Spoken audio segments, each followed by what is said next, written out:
Ladies and gentlemen, start your software and crank your engines.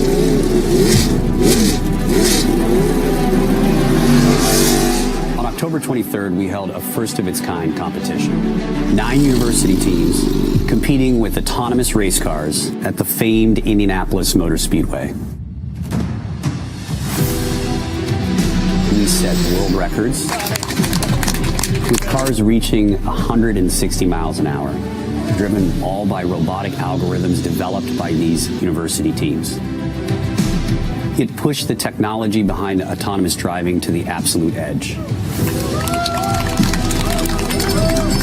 But as proud as we were of that day, there was still this nagging feeling of something more that we needed to show the world. From the beginning, we've always had the goal of head-to-head racing. Head-to-head racing is incredibly important. If we're ever going to have autonomous vehicles operating on the highway, there's not going to be one at a time. They're going to have to encounter one another. And that's why on January 7th, we're holding a first-of-its-kind event. A head-to-head passing competition between self-driving race cars at the Las Vegas Motor Speedway. The Autonomous Challenge at CES. The Autonomous Challenge at CES is 2 teams on the track at the same time, passing each other at increasingly higher and higher speeds. This is going to be the first time that people can ever witness autonomous vehicles doing head-to-head racing. This is hard. Multiple vehicles that are operating totally independent of one another, having to navigate and make decisions without knowing what the other vehicle is going to do. This passing competition pushes our teams and their coding to the next level. It's showcasing that the technology is ready to do real-world decision-making the way a driver would on a highway. These teams realize that this is an opportunity to push the technology further for saving lives, for improving the world, and to be part of something that will shape the future of autonomous mobility.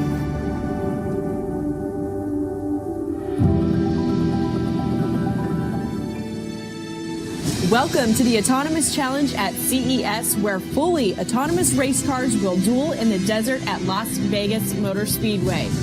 So let's check out how these AV21 Dalaras have been developed.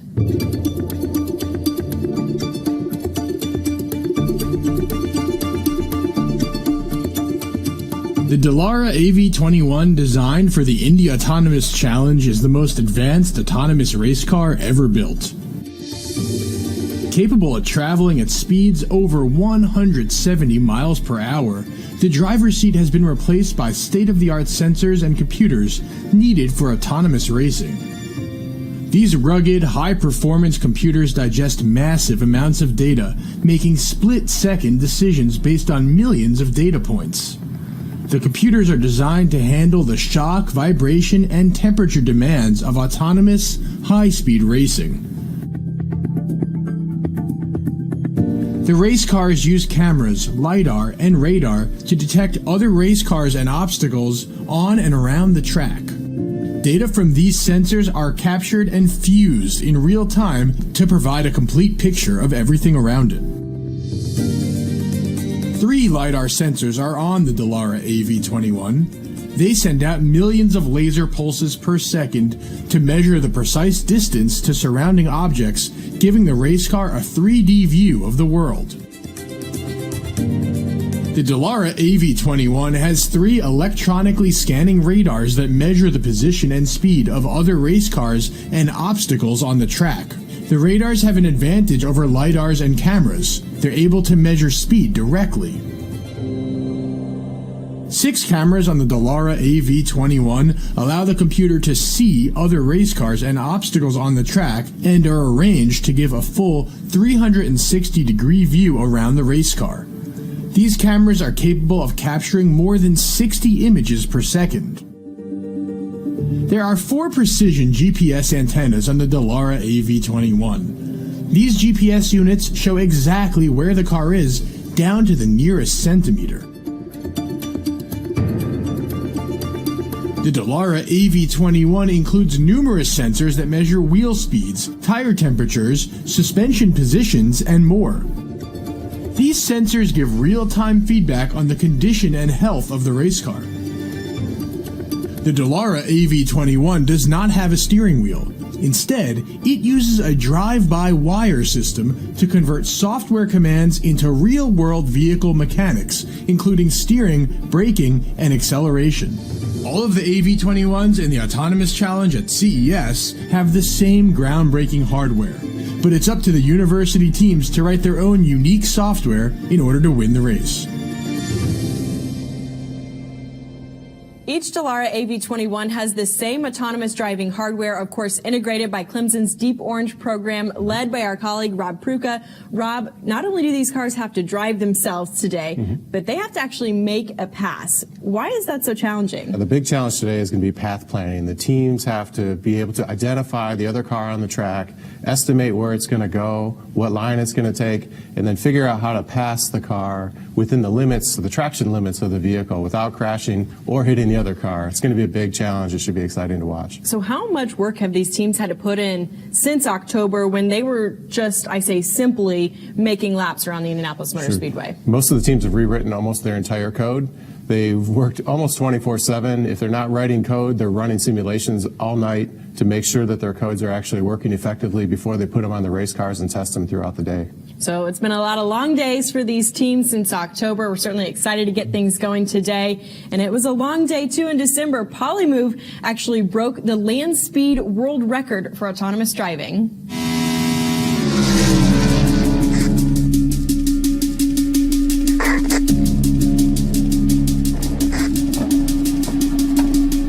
So we are at the Yucca Proving Ground.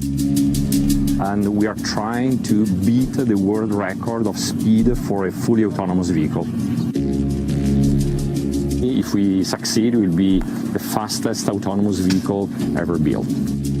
So the current autonomous vehicle land speed record is the Robo Race car. Is 175 miles per hour. This car is a Dallara AV21. We've replaced the driver with fully autonomous controls. It is controlled by an onboard computer. Instead of the driver, a lot of electronics and sensors. People think that, okay, basically straight, but it's not trivial because it's a combination of very precise localization and tracking of the target. So it's going to be anyway quite challenging. We've actually worked a lot just to get this opportunity. I really hope we're able to do it.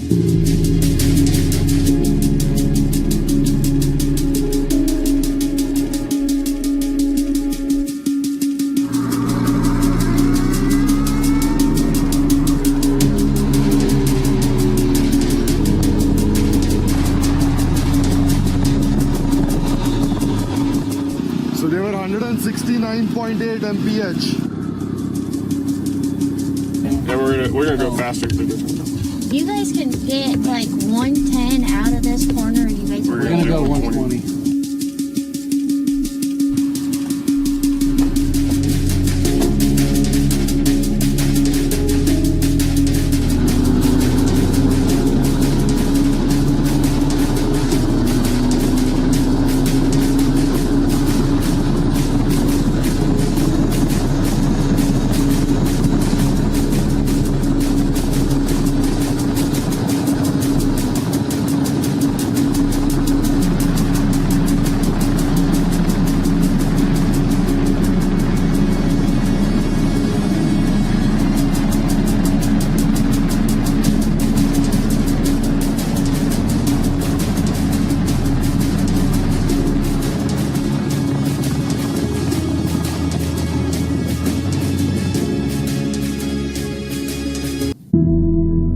Today is the day that has been 2 years in the making. Race day, October 23rd, big day at IMS. Today is the day. Winner takes $1 million. We're willing to push and see what that car can do. I have your $1 million check. You can only go faster from here, so I'll see you at the next race. We have to get to the next level and the next level. Multiple cars on the track at these kinds of speeds, navigating each other. going to start with CES in January. For Vegas. For Vegas. We are proving the limits of AI, the limits of autonomous systems. This is the grand challenge, the next frontier for self-driving cars. Without any further ado, let's go ahead and introduce you now to the teams of the Autonomous Challenge at CES. From Auburn University, car number 34, Autonomous Tiger Racing.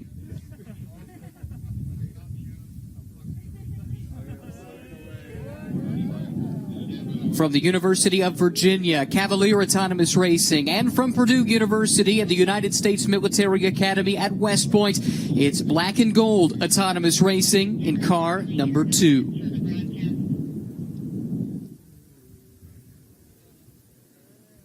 For Massachusetts Institute of Technology, the University of Pittsburgh, Rochester Institute of Technology, and the University of Waterloo in Canada, car number 8, Mitt Pitt RW. From the University of Hawaii, car number 7, AI Racing Tech.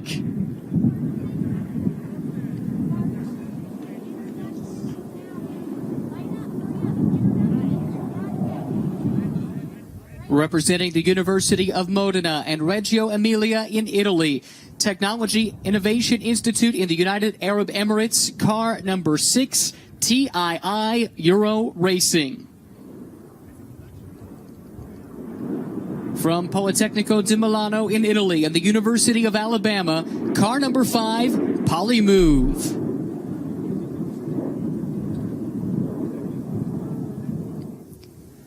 From the Korea Advanced Institute of Science and Technology in South Korea, car number 4, KAIST.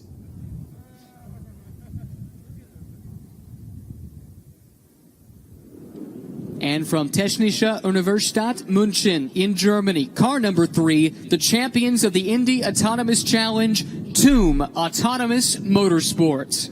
Right now, the champions of the Indy Autonomous Challenge putting their car through the paces and clearly picking up the pace. Now cracking 140 miles per hour for the first time. Their best lap was the last one, just a shade over 40 seconds. Need to cut off about 7 seconds to approach the time we saw from TII Euro Racing earlier. Yeah, they're running a little bit different line. They are, they're kind of a car length off the bottom or car width off the bottom, and then they never really kind of come out to the wall on corner exit yet. Maybe we'll see if they do that as their speeds come up, but it kind of binds the car a little bit as you're steering that tightly down off the corner. And that's going to move back a little bit, but they certainly are going pretty well. About 145 miles an hour right now. Picking up the pace, 39.4909 seconds the last time around. So shaving that down just that little bit further. Needing to find 5 seconds or so to approach the benchmark time set by Euro Racing just a few moments ago. This team a bit slower in their approach to build up to speed. We saw TII Euro Racing take some pretty big chunks out of it. When they decided to go faster, they really went faster. TUM a bit more methodical in their approach, just now approaching 150 miles per hour for the first time. Yeah, I think it's really just kind of keeping an eye on those tire temperatures, and once you see them get to a level you're comfortable with, you just start sending it a little bit faster, and now you're right up to run 150 miles an hour here, and looking really good. I think I'd like to see him get out a little bit closer to that wall on corner exit, carry a little bit more speed off the corner, but it's hard to argue with the speed level that they're at right now. They're doing well. How do the teams go about programming the line? What sensors on the car are most important to dictate where they position the car on the racetrack? Yeah, the number one are actually the GPS systems. There are 2 high-precision GPS systems on the vehicle that have roughly centimeter accuracy or 2 centimeter accuracy. They do a really good job. So the teams use that as kind of their primary sensor set. There are also accelerometers and gyros on the vehicle. And then they'll use things like the LiDARs and the radars and potentially the cameras, too, to help make sure that they know where their position is on the track. But, there's also a lot of historic data on all of these tracks, right? And you can kind of watch where the ideal line is, and you can talk to the race car drivers that have raced these tracks, and they can tell you a lot of interesting information or give you tips about this. So I think there's been a combination of all of those things. And, and there's also a lot of simulation going on in the background, too. And so you can use those simulations to try to help, optimize your lap time based on the line that you run. groundbreaking team for a number of reasons. Of course, winning at Indy, as we've talked about several times, but also recently completing 100-mile-per-hour plus laps around this track in complete darkness. Darkness, yeah, that was really something. It's something we've always talked about. You can't really run in the middle of the night here, without any lights if you want to. You'll see that a little bit later today. That's really a neat exhibition that they put on. Here's some great video. The only lights were LED lights just affixed to the car. Everything else was done in darkness, showing just how competent these cars are in turning high-speed laps around a track without one of the senses that a human driver, of course, would be relying upon. That last lap, 36 seconds and change. That is down to within a couple of seconds of what we saw from TII Euro Racing earlier. Again, 33.7106 seconds is the time to beat, this time across the line for Toom. They go just that little bit faster, 35.7538, but that's still a few seconds shy of the pace setters in Euro Racing. Yeah, just under 160 miles an hour here. That's, by the way, double highway speeds at least, right? Really getting after it down this track, and we'll see how many more laps they run here. I don't know if maybe they're content with this, but if you seed in second or third, you're going to be up, against a really tough team. Either Polymove or Euro Racing. Yeah, exactly so. I think that will be the final lap allotted because it shows they've run 11. That includes the out lap. So I believe Toom's run is done. They got down to a 35.3006. So just under 3 seconds shy. Currently second fastest at this stage. Let's hear more now in the pits with Katie. And Ryan, Karen Tupka did our driver, start your software systems earlier today, and she is the Executive Vice President of CES. Karen, we've got a big crowd here today, and recently announced this competition is the #1 trend of CES this year. Why do you think it's so exciting and attractive to crowds?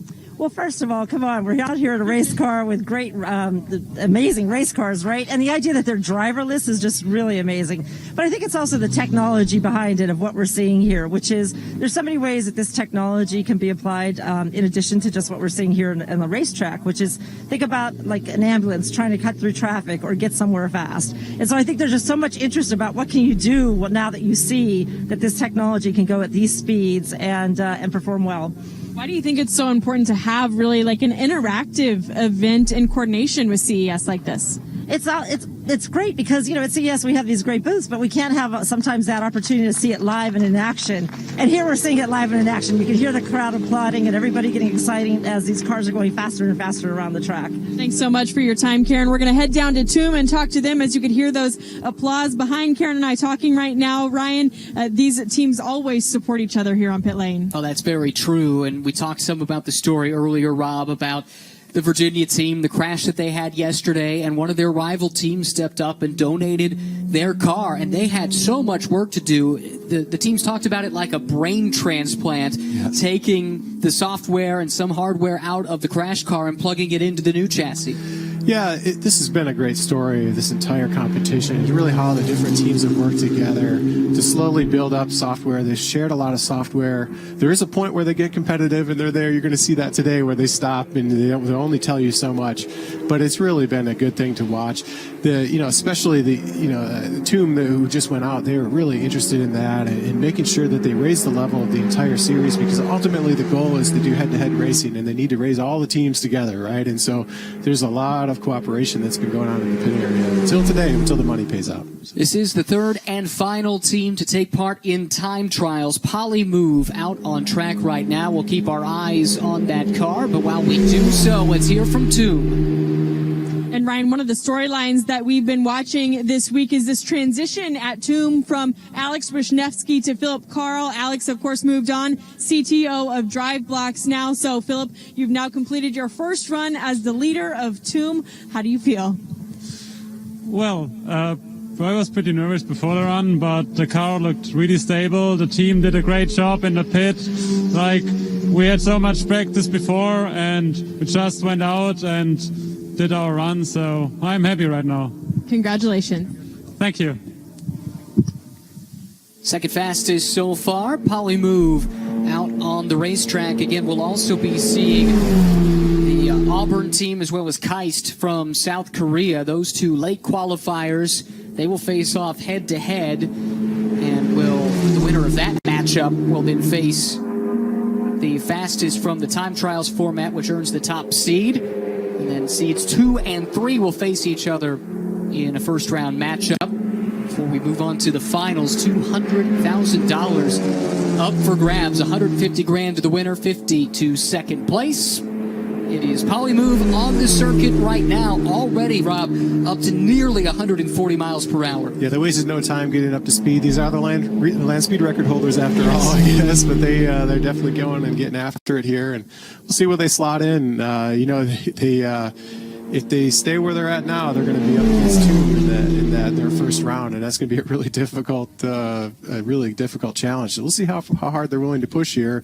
And the risk is, of course, getting into the wall. You definitely don't want to do that here, because you definitely want to survive onto these passing rounds. This team has a very methodical plan for this portion of the competition. They plan to step up the speed incrementally every single lap, and this is primarily a team staffed by students from Politecnico di Milano in Italy, but they are getting some assistance from the University of Alabama and a little bit of an ace in the hole in Brandon Dixon, one of the faculty members at Alabama, who is an amateur road racer himself. And some of the things that maybe it takes a racer to think about, he brings to the equation that you might not necessarily see from a group of tech students. Yeah, he's a national champion, by the way, and this is an interesting competition, because you do have to really kind of pick the brain of professional drivers and figure out what they're thinking, and how you go about certain situations out there in the racetrack, and then figure out how to turn that into code that can be replicated. It's not very easy,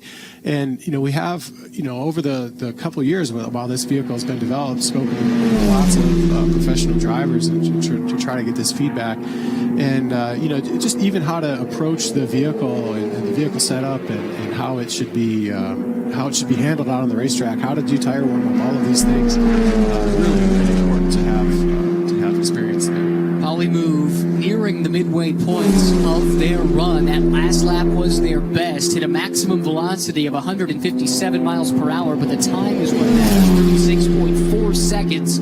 That is just over 1 second off of Toom's second best time. 33.7106 seconds from Euro Racing is still the time to beat. And Polymove starting to crank up that speed just a little bit more. Got up to 157 miles per hour maximum coming to the start-finish line. Do they improve enough to supplant Toom? Yes, they do. Polymove moves into second by just 0.03 of a second. 35.27 versus 35.30. Yeah, it's looking really good there. Their line was a little bit lower than Toom. I think you could see them below the, a little bit closer to the white line in the corner. You see they are holding down pretty low on the straightaways there, but again, that is shortening the lap a little bit, and so they were able to move into second place here. Let's see if they keep pushing or if they just call it a day and move on. 1.5 seconds is what they need to find, and they got quicker still. Polymove that time 34.6, within now just fractions of a second from matching the time from Euro Racing earlier today, but time running out. 7 laps completed. This is the 8th of 10 that they are allotted, so just 3 more chances to go faster. And they're doing it. They just went through the corner around 162 miles an hour, up over 167 there right now, so they're really pushing. They're going to try to see if they can't make this happen. Time to beat 33.7106 seconds. Polymove to the start-finish line. How about it? 33.67 seconds. Polymove to P1. They will take the top seed and will face either Keist or Auburn in the opening round of this competition. That means it will be Euro Racing and Toom squaring off on the other side of the brackets. Still on the gas here, trying to do another round. It looks like they may be even a little bit faster this time. 169 miles an hour through the corner. Really pushing those Bridgestone tires. The land speed record holders for autonomous cars. Polymove ups the ante even further. 32.9248 seconds on that last tour of Las Vegas Motor Speedway.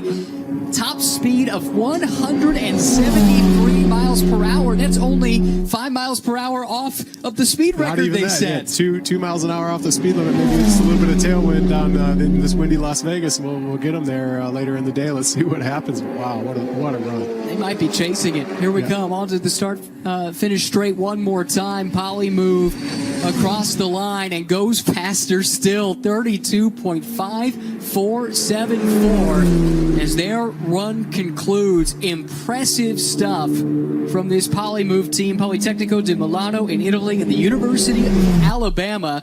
Perhaps surprising bedfellows to some degree. You got to think there's some culture shock in play, but I'll tell you what a great partnership it's become. Yeah, they've been outstanding. They were really good in Indianapolis. They had a vehicle problem and put them into the wall in the final round there, but they've been really, really strong. It's not a big surprise to see them go like that, but I'm blown away. It's really neat to see. Winners of each of those respective matches will meet in the finals. Makes them make a longer path to make that pass. And you can see now, look at that team. It's kind of cheated out a little bit to the outside, which is where you want to be, right? They are behind the other car, but they're a little bit outside to kind of help set themselves up for this next pass. I think this is a smart move.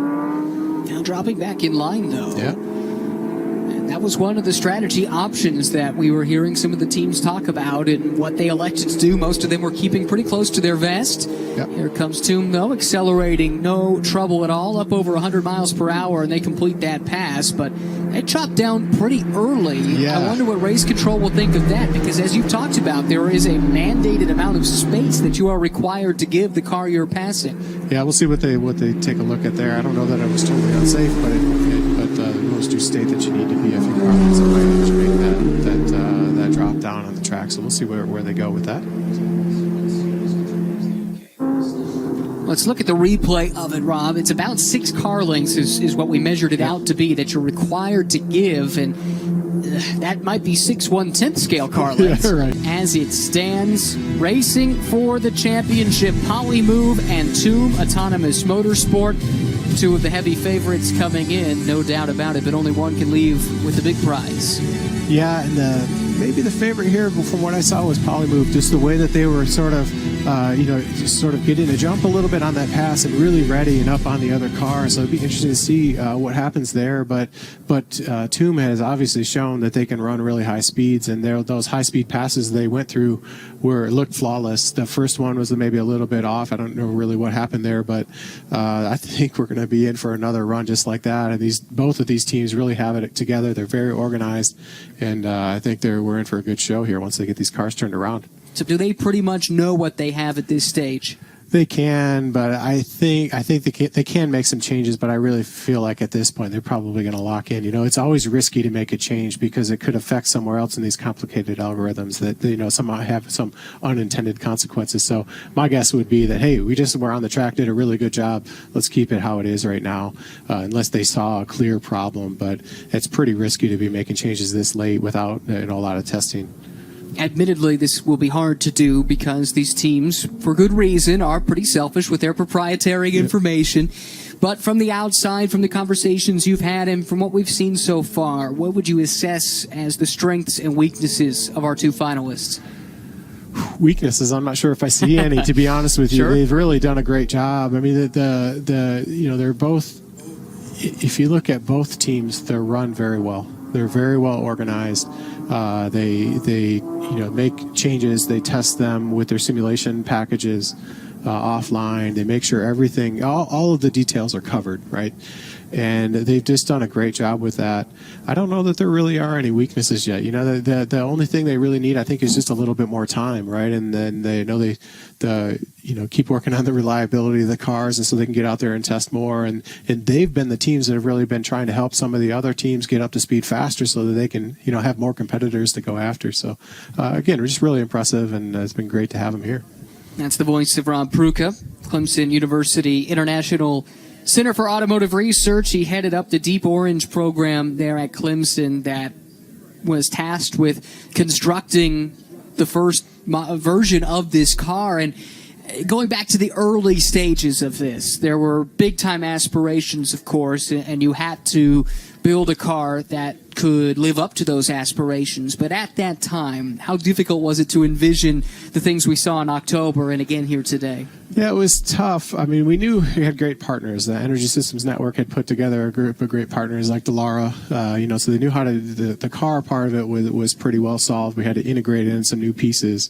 But, the initial vision was let's do a 50-mile race head-to-head right away. And that's, and I still think they're going to get there, right? It's going to take some time. But it was pretty difficult. We went through a process. We had 39 students at Clemson. It's an educational process itself, the Deep Orange process is, where we went through and defined, well, what is this driverless racing? We were given a vision by the Energy Systems Network of, hey, this is kind of what we want to happen. We had to sit back and talk to all the partners that were involved, all the names that you see on that car, find all of that, integrate all that together, and try to really define what the series would look like and help write maybe the initial rule books and figure out what race control would look like and what the race car would do. And then, of course, try to hand all of that over to the teams. And it was all going great until the pandemic started. And then that obviously has been just an awful thing to work through. But at the same time, these teams, kept a lot of people focused and behind their computers. I sat in my garage for a year pretty much, helping mentor students and design the vehicle with them. And then other faculty did at Clemson, and obviously throughout the world, as these teams were at the same time going through a whole round of simulations to sort of pare down to the best 10 or so teams from throughout the world. It started as many more universities, and they had to work through all that. And it's really just been amazing to see. And when we got to Indy and to see it all come together was awesome. And then to see this next step only a few months later, because the step up in complexity we've seen now in the last couple months has just been massive. And these teams, they're going easily right now. I say easily, it's not easy, way above speeds that we saw the last round, and they're also passing within that. And so there's two very complex things that they're solving, and it's just been great to see the way that they've taken over these cars and really pushed them to the limits. Now, one of the 6 teams that advanced to the point where they could compete in a competition like this was the team from Auburn, and Katie has more on them. It was heartbreak earlier today for Auburn and Will Bryan. So, Will, we didn't really get a chance to put a bow on it. What happened with your car? Yeah, so we lost GPS lock for about a lap and a half. So our car acted exactly as an autonomous vehicle should, brought itself to a safe stop. Race control decided to send a red flag at that moment, even though we were directly behind Keist and they would have had more time to stop.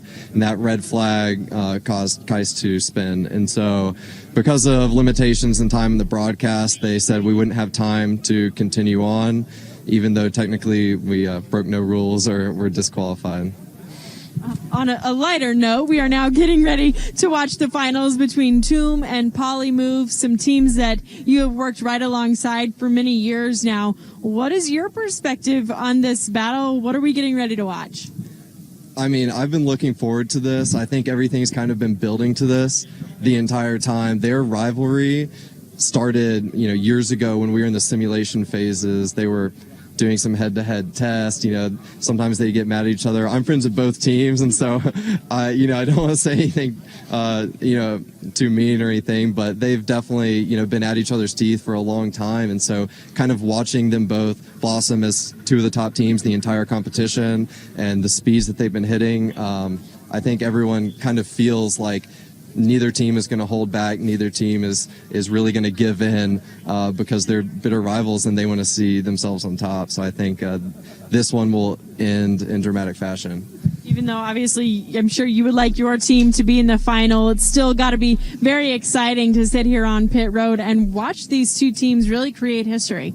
Yeah, I mean, it's really exciting. Like I said, I'm friends with both the teams. A lot of them have become like brothers to me. And so we've worked together side by side since May. And so, no matter what happens, I think it's going to be an interesting result. I think it will be, good for the competition and the series moving forward. But yeah, it's going to be exciting. So you don't want to take your eyes off the cars for a second. Some good news here on pit lane. I'm starting to hear some engines fire up. Ryan and Rob? Yeah, Polymove has their engine fired up, and now the process will begin for Toom, and we'll see them head out here for the finals in just a few moments. Great, though, to chat with Will from Autonomous Tiger Racing from Auburn University. He's one that did not need an introduction to motorsports. He's got plenty of passion for it to begin with. And I remember talking to him at Indy, and when he saw this project unveiled, that this could be a possibility, he just needed to find a way he could be involved. Yeah, he's been a class act the whole time. The whole team has. Honestly, Auburn has done a great job. They were, I think we mentioned it before at Indy, but they were one of the teams that really stepped up when these European teams that couldn't come into the country, they said, okay, fine, we're gonna train them how to use these cars. And they've just really been great. And we unfortunately didn't get to see him run at Indianapolis because they scraped the wall a little bit in the morning that morning, and but we did get to see him get out on track today, and they've been really strong. They're one of the top teams out there. They had a little bit of bad luck today. It sounds like they had a part failure of some sort, but they'll be back. They're really, really good, and they have a great attitude. They've always, as he said, they've been friends with everybody in the garage area, and shared a lot of data and software back and forth, and figured out how to navigate this really difficult task. I've been super impressed with them. You talk about how this has been a multi-year process, and it goes back, I suppose, to your Deep Orange group putting things together. But for these teams, even when they bought in all those years ago, there were a number of steps along the way that they had to accomplish, and maybe it's worth rehashing the various ledges that needed to be cleared before we could be talking about a competition like this one. Yeah, they had to first just kind of buy in sort of and show that, hey, they are capable of doing this. What have the universities done in the past? So they had to write proposals about it, and then they went through, with the help of ANSYS, one of the other partners here, they went through a whole simulation phase where they had to do progressively harder, what we called hackathons at the time, harder races with each other to help qualify and slowly work. These were gateways, technical gateways all the way through, and that took a long time, and it worked a lot of the bugs out, through the simulation process, and really showed who the teams were that were the top. And a lot of teams dropped out through that process or just really couldn't make it. So if you see them here today, they are at the top of what they do in the world, worldwide. And it was a hard process, and it did take them about a year and a half or so to go through all that, and they worked nonstop.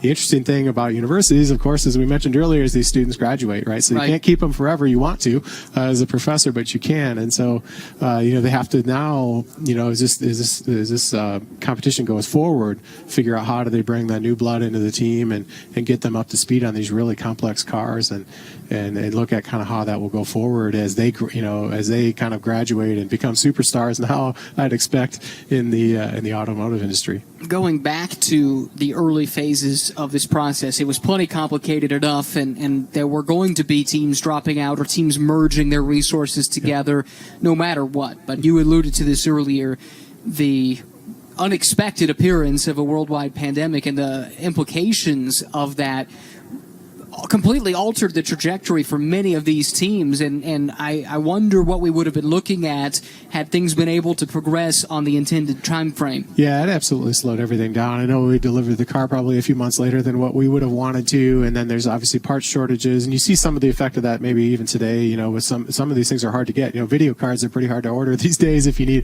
have an issue or whatever it is, right? So some of that is still lagging. It's kind of tying us down a little bit, but we worked through it the best we could. It wasn't a great time, but at the same time, these students are pretty resilient, and they showed it.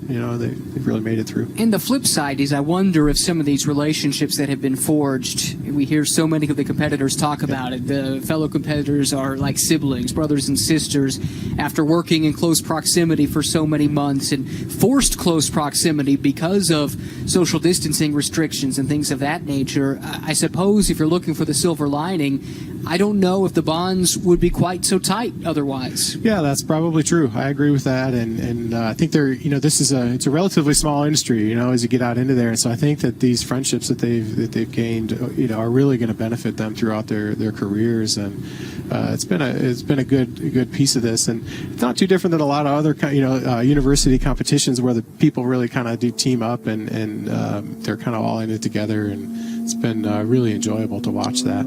Makes you wonder about the potential with so much of this being international.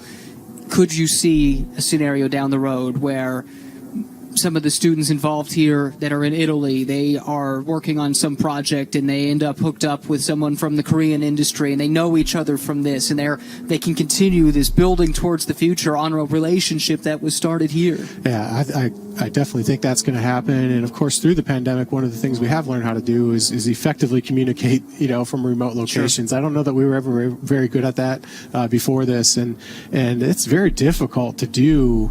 Definitely to transmit very technical information over the web, but I think they've become very good at that. So I don't see any reason why they can't do it. And it looks like both cars here for the final round have just fired up, and assuming they make through all the checks here, we're about ready to go. Well, that's really good news. Toom was the most recent to go through the start procedure. They're already off and running. We should be moving on to the finals here shortly, but first, one more update from Katie. And I'm with Calvin Chung from KAIST, who, of course, qualified late yesterday in order to make today's final rounds. Calvin, unfortunately, you weren't able to make the final round here today that's on track right now. But how proud are you of this team and how far you came in such a short amount of time? I'm super proud of ourselves and also our team because, we achieved what we want to do for today. So, yeah, and also the car is still beautiful. So, yeah. I'm very happy, and then I feel sleepy. You mentioned sleepy because you told me you guys were up until about 4 a.m. today, and there's only 4 or 5 of you. You're the smallest team out here on pit lane. You're really the little team that could. Exactly. I mean, we are mainly 4 people is working on this project. I mean, it's definitely not a big team, but all the guys are very smart and very self-motivated. So, yeah, we all the other guys did very great, yeah. Congratulations on getting this far. Thank you. Definitely one of the great stories. The KAIST team, looks like the Toom car has come to a stop. Both cars, in fact, are not showing any speed at the present. What do you make of this, Rob? Yeah, I'm not really sure. It looks like one of the cars maybe. Okay, so it's the issue communicating with race control is what it sounds like coming through, and so they're just going to wait and make sure that's all safe and ready to go. And the cars don't necessarily need that in theory to go out and run, but from a safety point of view, you absolutely have to have it. And so they're just going to make sure that everything is okay. Toom back up and rolling. Looks like Polymove, you can say the same. You can tell some time has elapsed since we started this competition, Rob, and one thing we need to keep in mind, certainly true in traditional motorsports, but as the sun comes down, temperatures come down, track temp comes down, the cars are going to behave a little bit differently. Yeah, definitely. And again, it's one of the big stories here. The tire temperature is really the thing. It is cool outside. It's pretty, early in the year, right? So, ideally, you'd want a little bit higher ambient temperatures, but they've shown, we saw in the dark 100 miles an hour earlier today, so we'll see. I think they'll still get up into the 140s, 150s, and honestly, being the final round, I'm not sure they'll hold back anyway. And if they have enough laps, one of the nice things about this kind of stair-step approach is they have enough laps to kind of get the tires up to temperature before they really hit those high speeds where you really need it, maybe around 140 or 150. Both cars now making their rounds around the 1.5-mile oval at Las Vegas Motor Speedway. Both reached around 80 miles per hour. Toom is maintaining that speed. Polymove has dropped down somewhat. We're waiting on clarification as to who will be the attacking team in this initial segment. Once again, we go back to the initial tier of the competition, which would be 80 miles per hour. That's where the defending car must go first. It sounds like Polymove will be on the attack first. So they're now trying to close in on Toom, and once they're within that mandated range, then we can begin the final competition. Word from race control is the teams are being given a warm-up lap here, and I suspect it has to do with what we were just talking about, make sure all the components are up to temperature, and most importantly, those tires. Yeah, definitely. It's the safest thing to do here is just get them out there, get them warmed up. They're already up to 80 miles an hour. Everything looks to be good, and let's get them ready to go for a big show here in the end. 2 of the most advanced autonomous race cars ever built, set to do battle for the first time for a championship in a head-to-head format.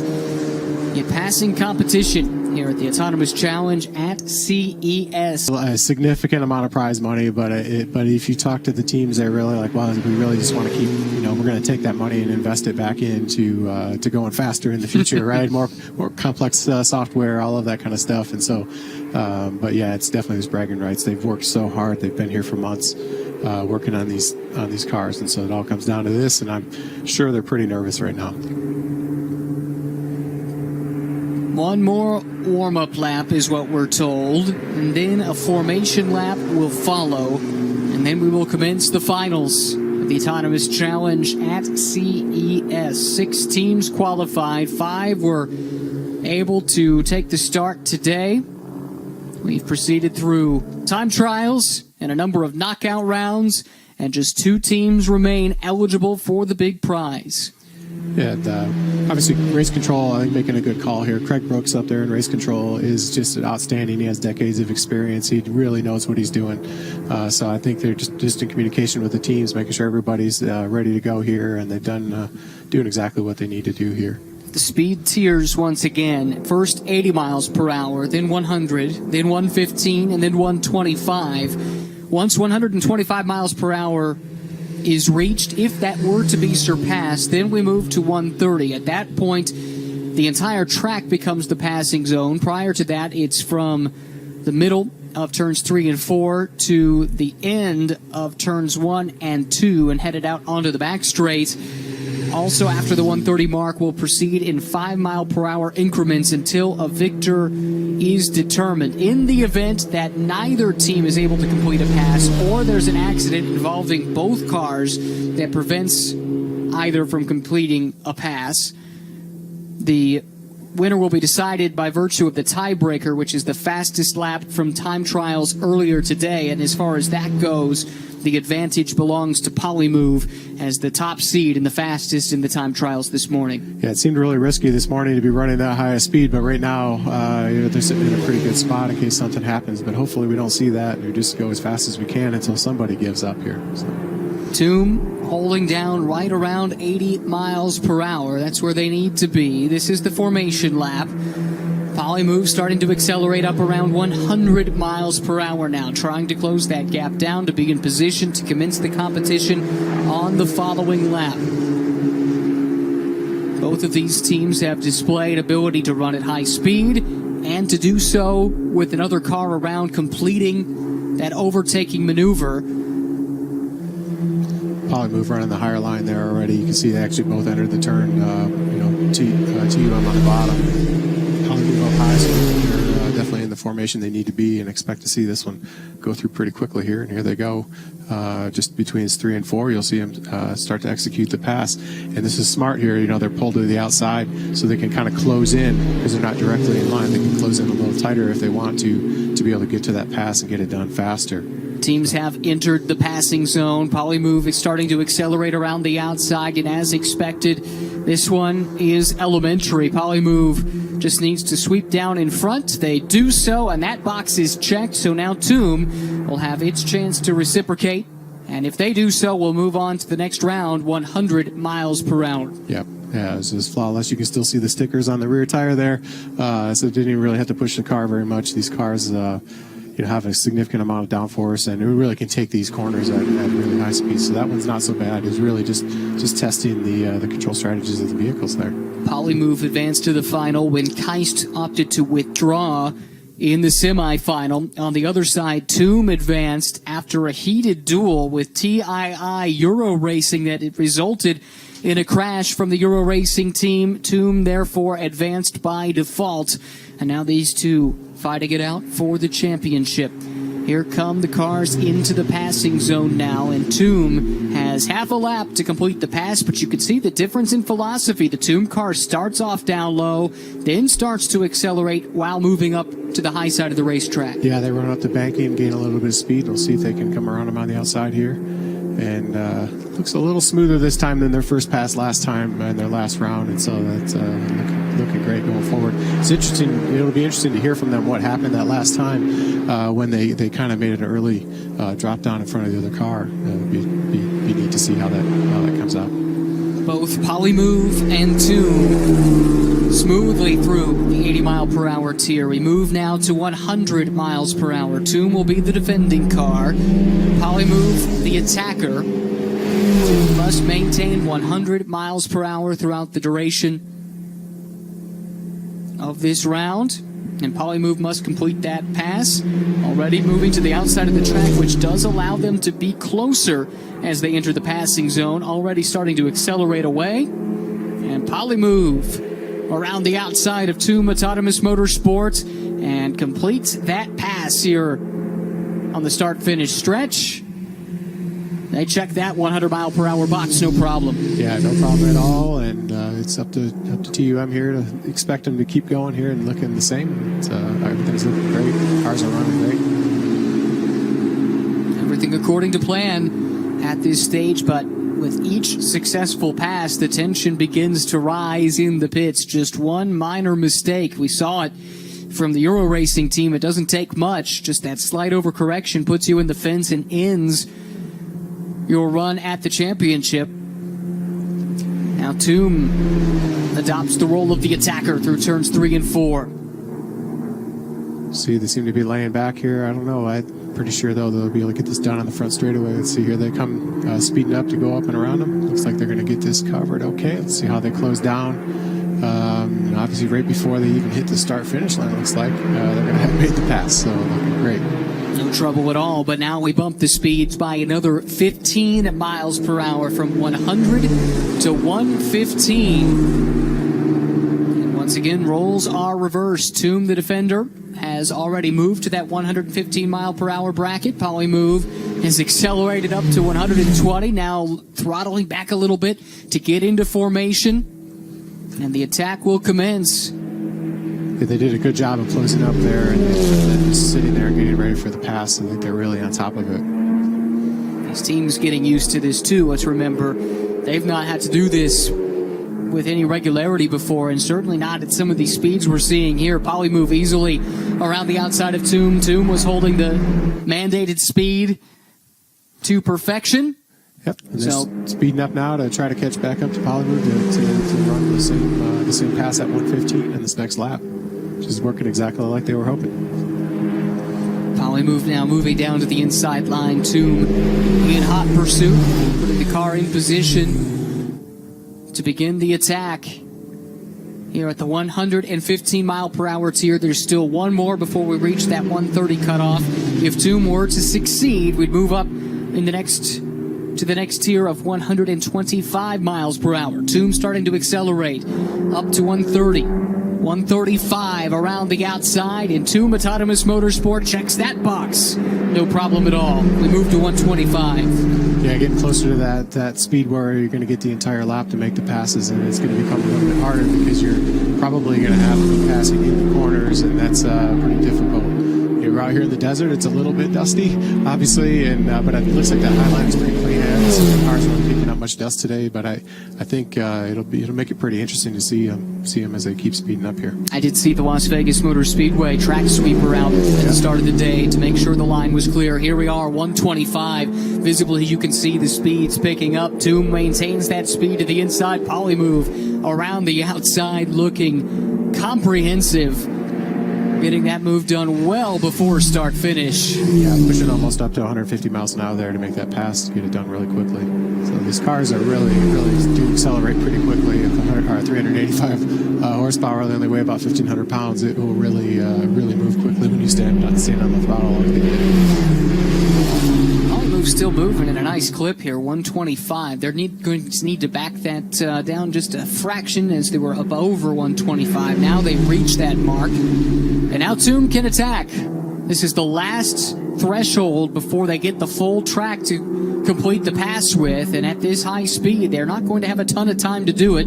Toom, though, makes it look easy. Toom Autonomous Motorsport sweeps past. The champions from Indianapolis live to race on. And now we move to 130 miles per hour. Their pass was almost exactly like the ones they had been passed by earlier. Got up to right around 150 miles an hour and just got it close to the finish line. So up to 130 here. And again, you're going to have the entire track to make this pass once they get into this passing zone. They enter the passing zone now. Here comes Polymove. trying to make that pass here in the exit of turn 4. Speeds up near 150 miles per hour. The pass is complete, and still plenty of room to work with even before start finish. And they could have made it all the way around the track again and still not made that pass and been okay. Yeah, definitely. It would be interesting to see here. I think that Toom will go right now, but they actually do have the option, I think, of going one more lap and getting in position. So we'll see what they want to do. It is at the discretion of race control whether or not to grant an additional lap after these high-speed laps. That's another change once you reach 130 miles per hour. So we'll see if Toom decides to go now or if there is indeed one more. Looking at the telemetry, and Toom is going. They are attacking now, moving to the outside at 153 miles per hour. Toom Autonomous Motorsport has moved on, and now we move to 135. Definitely noticeably later there that the pass occurred because the speeds are getting higher. It's just harder to get a high-speed differential to make that pass sooner. And so this is really going to get interesting as they have to start completing that pass down in turn 1 and 2 at the higher speeds. And this is the speeds at which the teams have told us traction becomes a bit of an issue, up around 130. Just the slightest overcorrection can lead to disaster. We saw that in the semifinal. Here we go, 135, and Polymove moves to the outside of Toom, accelerating up to 152 miles an hour and completing the pass with plenty of time to spare. Yeah, again, that strategy is starting a little bit on the outside. I think that's clearly there to their favor here.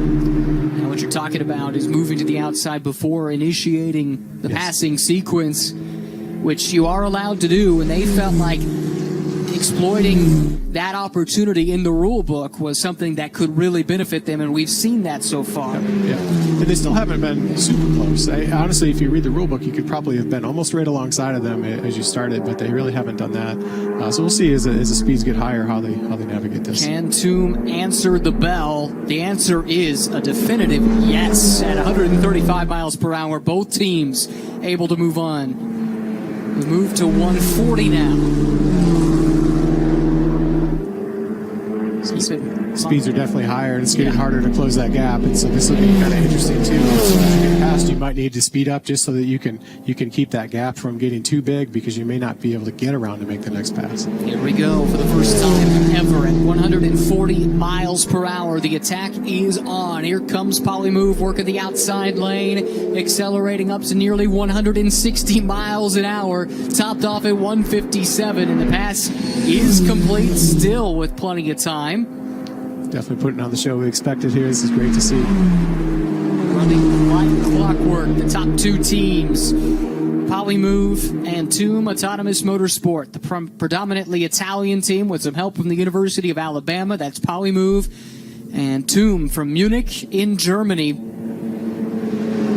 strutting their stuff here in Las Vegas. Now, can Toom answer at 140 miles per hour? You can see the difference in approach, later moving to the outside to make the pass.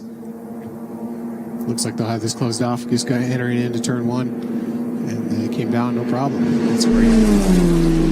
145 miles per hour. Can only imagine the tension down in the pit lane. These two teams have been hard at work on this for several years. This is what they came for, a chance to race head to head. They get that opportunity here in Las Vegas at the Autonomous Challenge at CES. 145 miles per hour. Here comes Polymove cranking up the speed, approaching 170, making the pass at 167 miles per hour, and able to complete it before turn 1. And now Toom reverts to the attacker. They let them get a little far out there, which I think you kind of have to do. So we'll see if they catch up or if they will utilize that extra lap that they are allowed to have here to catch up. We'll know pretty quickly based on the telemetry what Toom wants to do. Polymove is right there in that window, right around 145 miles per hour. Toom starting to crank up the speed, accelerating to 160 now. 165 down the front straightaway. And Toom Autonomous Motorsport completes that challenge. We move to the next tier of 150 miles per hour. It's interesting to see as that car came in to close down the pass. It almost, you see it almost overcorrect, back up the track, so it is starting to get to the speed where they are struggling a little bit to maintain some stability there. So this is Toom maintains that 150 mile per hour speed. Polymove accelerating to the outside, 168 through the corners, nearly to 169. Now they crack 169, accelerating onto the front stretch, and a spin from Toom down to the infield and able to continue on. No damage to the car, but what does that mean for Toom? I think that is day done. Yeah, they will not be able to pass. So the champions from Indianapolis come up just short. We reached the 150 mile per hour barrier. Polymove blasted through it, and Toom did not. There is the elation in the Polymove pits. They are the champions of the Autonomous Challenge at CES. Very deserving of this award. They did a great job. They've really overcome a lot of barriers to get here. And again, land speed records now holders, and also the champions here. Talking to the Toom team yesterday, they basically told me we'll win or we'll spin or crash trying. That's exactly what played out here today. They fought on gamely, but you called it early. The strategy from Polymove, the car looked stable, but they also seem to have the strategy aspect figured out. Yeah, I think it's difficult. We saw it with the Cavalier car. It seems like, trying to close off that pass on the front straightaway. There's enough banking there. It's just difficult. The car seems a little bit unstable when they do that. And so I think that was a good strategy for them to be able to complete that pass sooner and kind of get that pass closed off as soon as possible while the track is pretty flat. One more time, both cars driving at in excess of 150 miles per hour. And a harmless spin in terms of damage, but very harmful towards the championship aspirations for Toom. Their day ends with a spin through the infield here in Las Vegas. Let's get reaction from our champions. Polymove, Katie is standing by. What an incredible reaction. I have goosebumps right now. Brandon Dixon, affiliated with the Polymove team. Brandon, what is your first initial reaction to just winning this competition? Well, I mean, that whole last round was absolutely amazing. The speeds in the cars, racing essentially that close to each other, completing passes.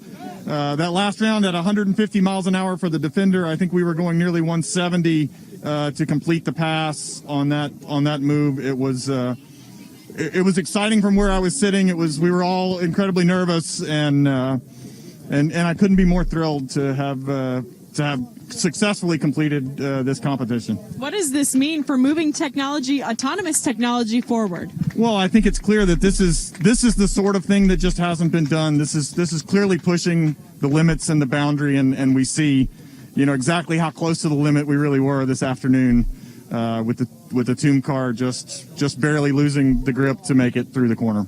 A lot of work put in by you and your students. I also want to catch up with Sergio Savarese. He wasn't over here for those final moments, but Sergio, we want to catch up with you real quick if we can. Congratulations. You are the champions here in Las Vegas. Spectacular final. Very nice. I really thanks also TUM team for very, very strong. It was very high speed, and we're very happy to reach this goal. So we really was, in Indianapolis we have this technical problem. We really believe we deserve a bit more, and this is a sort of, from my point of view, a bit of a compensation of what we lost in Indianapolis in October. Very happy. You seem a little emotional. I'm very emotional at this point. So, all my team has been working a lot for this, and we're really happy because I think we got some result out of a lot of work, and I think this is what we really want to have. If you work a lot, sooner or later, maybe sometimes we are unlucky, but at the end of the story, you get some result. Congratulations. I can hear your team celebrating behind us. I'll let you get back to it. Rob, your reaction from what we heard? It's great to see him. They have really worked hard. They did everything they needed to do. They did it all correctly. It's great to see, and obviously the emotion is expected, to be honest with you. They really have pushed it and it's been a hard struggle to get here, and they deserve what they got today. Their car was flawless. It looked so smooth out there. They had the right strategy to run, and they were up against a solid competitor that just happened to lose control. But they deserved what they got today, and they drove it right around to the start-finish line. They're perfect, at the very end, so they don't have to pull the car all the way around the track to celebrate. So. Yeah, we talk so much about the technology, but at the end, this is sport. And there is the human element that makes it worthwhile. You can see on the faces, in the reactions, just what this accomplishment means. Yeah, it is all about people, right? I mean, we have these outstanding, super high-tech race cars, but they're ultimately programmed by people, and so it's not different than traditional racing, right? It's just all about these people. Except the driver now is a combination of maybe 20 or 30 engineers, that sit there and program code. It is again still a people sport, and it's great to see them succeed because they really have just done a great job of running their team and progressing through this high-tech challenge. Well, they put on a show for us, but came up just that little bit short. Katie is standing by with Tomb Autonomous Motorsport. And despite a second place finish in today's competition here in the Tomb pit, it does still seem like you guys are very proud of what you accomplished, but what ultimately ended up happening to your car today?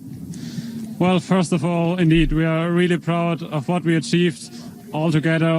We really pushed the limits. We were at such a high speeds we've never achieved before, and even with multi-vehicle race, it was really great teamwork. Thanks to all the team members that worked together the last couple of weeks to push our software to that level.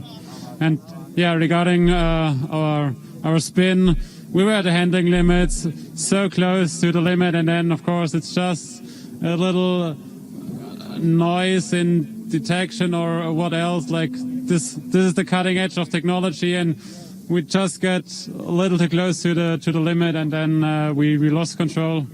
But that's okay. That's what we want to see in the race out there. And you're bringing home a whole car. Philip, congratulations. Ryan and Rob, what we just experienced here at Las Vegas Motor Speedway, certainly very impressive. No doubt, and it's just the beginning. That's what you have to remember. This is not the destination. This is just a milestone. Right. I feel like we're sort of halfway through this process of getting there to a real full, multi-vehicle race, and these teams do feel like they're ready, and they'll be there maybe within the next, 6 months or something like that. Is really what they're looking to do, and they put in the work, and they made the complicated algorithms to make this possible, and I think they're going to keep chipping away at it and speeding up as they keep going.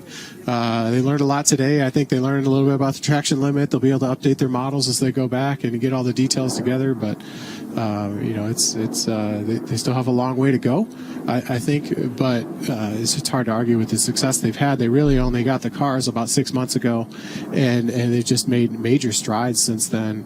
And it's interesting to see. It'll be interesting for me to watch this over the next year or so and just kind of see where it goes. I can't wait to see what they do next. Well, that makes two of us, and I suspect more. So if you are interested, watch this space, because, as we said, this is not the finish line for this project. And while what the future plans for the Indy Autonomous Challenge might be aren't public at the moment, I can assure you that there are plans afoot behind the scenes, and keep an eye out for some announcements, because there will be more coming very relatively soon, looking ahead. Yeah, and certainly based on the speeds we saw today, I bet that land speed record might be up for grabs here again soon with some of these teams. I feel like, they saw their competitors do it. I feel like some of the other teams will want to follow suit here. So that'll be kind of a fun thing to watch over the next few months here to see who goes after that and what kind of level they can set it up to. Yeah, you make a great point, because that land speed record was, 175.9? Yeah. We basically hit that today in time trials. Probably moved it a 173.1, and we saw the footage from Yuka earlier. There was a lot more open space. It wasn't the close confines of a racetrack that they were working with on those proving grounds there. If they're approaching those speeds here, you can only wonder what might be achievable on a more applicable setting for a speed record chase. Definitely, and these engine packages were actually designed to be easily upgradable. And so with a small change to the turbocharger and a fuel pump, you're going to be able to gain another 100 horsepower or so. And so that's really what these teams will probably look after to do, because, you know, as they start to learn more and more about their software, they're going to keep speeding up. And so the package was actually designed to be able to be made faster and increase the power level.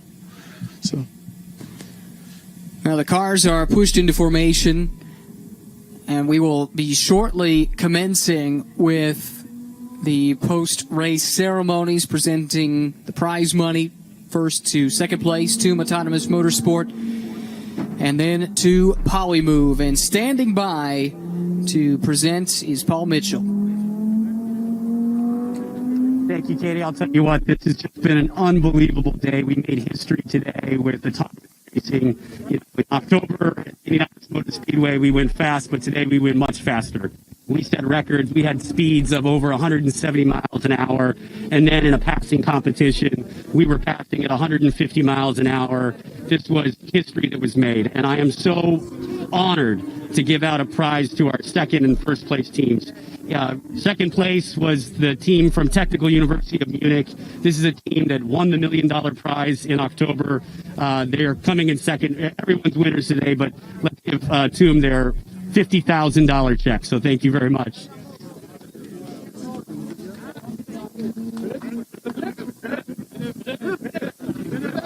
One of you guys has to come take your check. Here it is. Woo!